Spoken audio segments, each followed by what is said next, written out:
Support the channel on patreon.com/manlightfoot.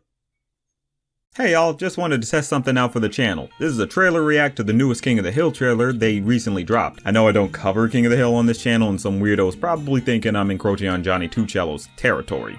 Boy, if you don't— Well, no, you clown, we believe in synergy over here. Go check out Johnny's main and secondary channel. He's definitely covering the new trailer on both, so you don't want to miss it.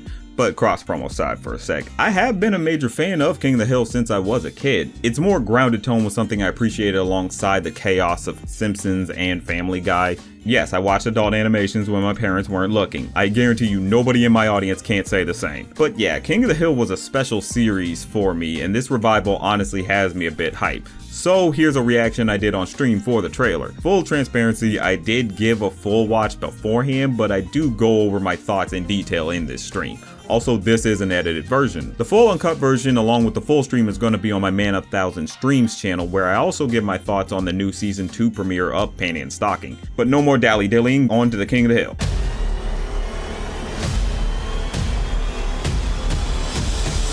Oh, man, look at that Return of the Dang Old King, man. Oh, wow. I'm getting a hug, okay? Emotional.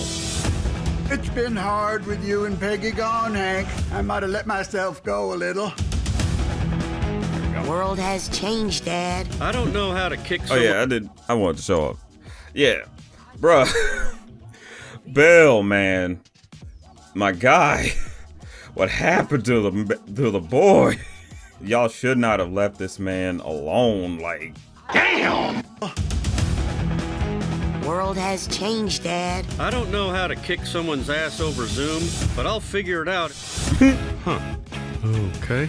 Is that a... Don't worry, they're both all gender. Uh-huh. Are we all gender? See, watching this earlier, it's like, it was genuinely funny because it's like, knowing Hank, it's sincere. It's very sincere. You know he is asking that in the most sincere way as possible. Because he's an honest guy. He's a genuine honest guy. It's like, okay, I just want to make sure I understand how this works, you know? That's how he is. I think they wanted to kind of make a point that it's like, for people who would think he would be the type to vote Trump, it's like, no, he wouldn't. Maybe actually, I don't think most of the characters would actually vote for Trump, thinking about it. But yeah, I did like that bit with with that little all gender joke. 5 stars? I'm gonna give you a 4. That way it gives you something to work towards. If you ask me, 5s should be rare in this world. We sure are. I do not want to be conceited, but I have been told my whole life I'm a 5. In my experience, Hank Hill would 100% vote Trump. I'm sure in your experience of different people, yes, but I don't think, but I have a very disappointing life. Jeez. But I think, hey, Hank is too honest of a person. He didn't even go for Bush just because he didn't feel he was genuine. And then you got Trump being as bombastic and over the top as he is. He'd absolutely be like, I'm just sitting out if that's the worst. If that's how it would be. I think Hank would either be more of a, at worst, I think Hank is most likely it would be more of a just stay out of the, just not vote type. If it comes down to it, if he really doesn't like both candidates. But I don't think he'd be someone who would just be like, go red no matter what. You know, I think he's very much he's very much an honest guy when it comes to his vote. It's like he needs to feel that you're an honest person first and foremost. It's crazy to see this because it's like they aged him up so well. It feels like they went in a good direction with his design. Like, okay, they followed through on where the series left off. It's like, okay, him and Hank finally found something to connect with, and that was with cooking, or particularly grilling, you know. And I think them properly following up with with Bobby, jeez, can't talk right now. With Bobby here, I think is smart. I think because they knew it's like, you gotta do something more. You can't just come back and be like, it's the same show as before. Bobby's still 13 and everything. It's like, it wouldn't work. It becomes Simpsons. You know, it feel too much like the Simpsons. even though, to be a little fair, they did like do it like The Simpsons, where they would go through different, like, they went through different presidential terms as the show was running. So, but Bobby didn't age up as that was going on. So, I've been drinking beer for 40 years, and I never wished once that it tasted more like fruit. I do like that there's gonna be a little bit of tension between Bobby and Hank. You know, it's like, yeah, they did end on a good note in the original series, but that doesn't mean it was perfect. It's all perfect. There's still gonna be some butting heads, you know, and I like that they pick beer in this instance, because yeah, it is kind of a thing where older generations like the taste of beer and younger generations are like, give me some flavor. Because I'm sorry, like, beer it's swill.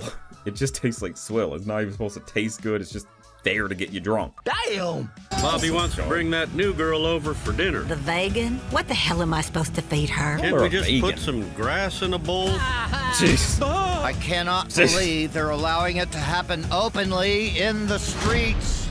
Fake sport, man. You got to tackle something, man. The thing they don't... You gotta like how they showed, like, I like how they played that, made it seem like they're complaining about what, like, something major or controversial. Is just the typical, oh yeah, Americans just don't like soccer or don't like football, you know, the real football.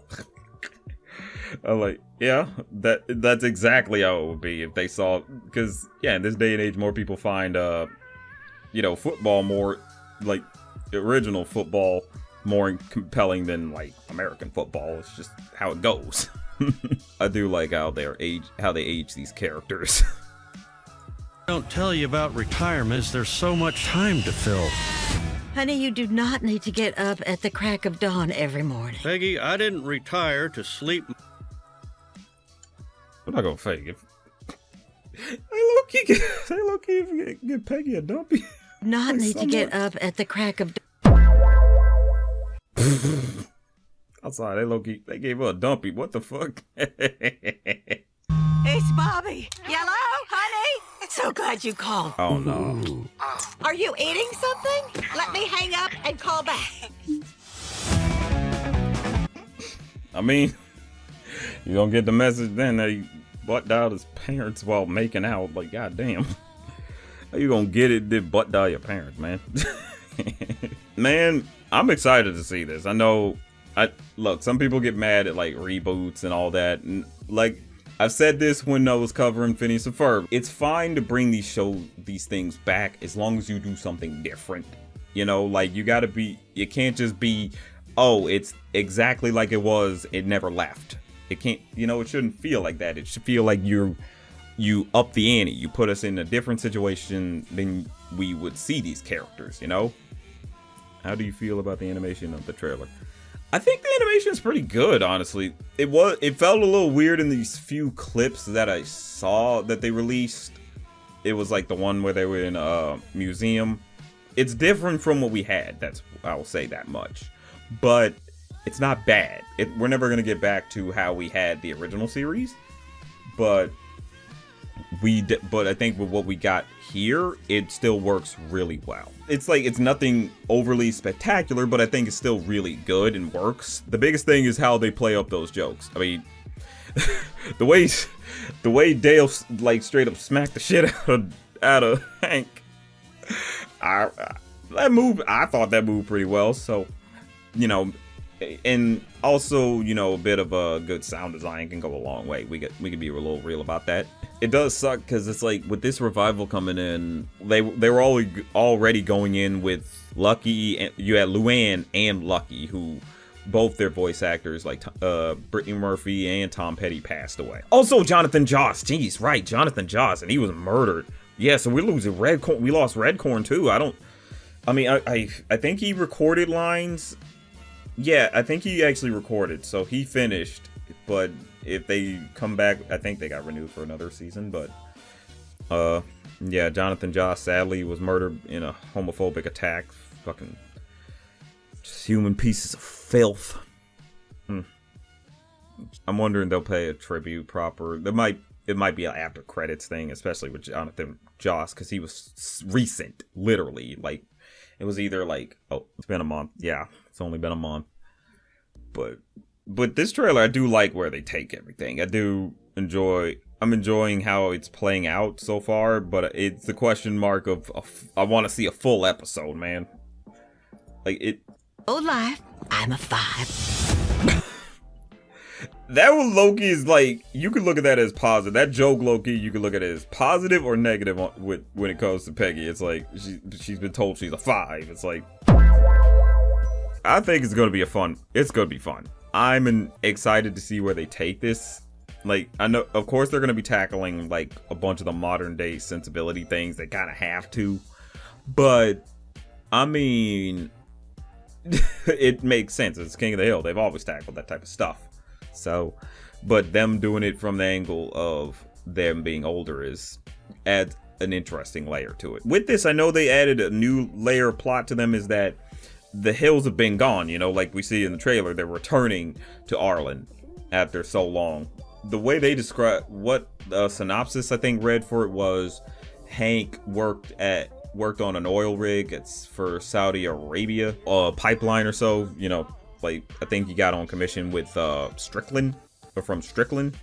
And so him going away, now you're wondering, man, what did the guys get up to in that gap? They did show the opening for it, and it tells a whole story. Now, I don't think it's a full opening. I don't think they're gonna keep, because it's an actually longer extended opening. It's supposed to regale the whole story of what happened with all of these guys in the midst of Hank's absence, you know.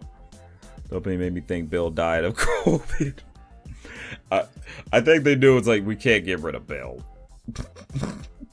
I'm hoping they stick the landing, like, because far be it for me to just keep bashing on a dead horse, but like, this was the type of thing that this is the type of thing I wanted out of the Phineas and Ferb revival. It's like, either age them up or put them in a different scenario or some sort, you know, do something different. It doesn't have to be tackle what's happened in the past few years, but just do something new or different situations, something like that. Is Dale vaccinated?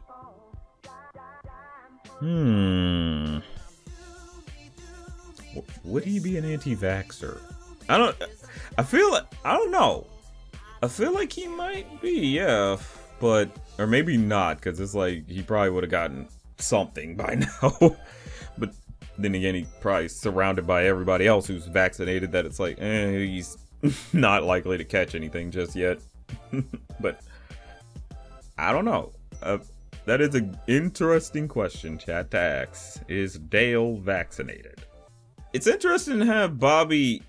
I think he's running this. He's running this restaurant, or this might be a case of it was a failed business. That might be the synopsis. I don't know. We'll see, depending on when the episodes finally drop. Which annoys me about the episodes is the fact that they're doing the whole drop them all at once thing. Which, come on, man. I'm like, it's King of the Hill. It should be a weekly drop. Ugh. Just like, they're just gonna drop, I think it's all 10 episodes for this season, and I just find it dumb. I just find it annoying, because it's like, you would guarantee way more discussion if you do weeklies. Like, this should be a weekly show. It makes sense. I really hoping they'll do in the reoccurring plot arcs and character development that the earlier seasons King of the Hill did. Yeah, I think they could kind of build up a little more of those arcs. Just keep them short, you know. They like the way the show did it. It was always like a part 1, part 2, rather than part 1, part 2, part 3, part 4, part 5 or something, and it's dragged out amongst the seasons or something like that, or it's dragged out within a season, or you know, or they kind of make it a small bit in a season. You know, it's like, okay, it works within a 5-episode period. Like, say when Peggy fell out of the plane, I think that lasted like maybe 5-6 episodes, and then they were just kind of back to normal. So I think that could be a good way to keep things interesting with this revival.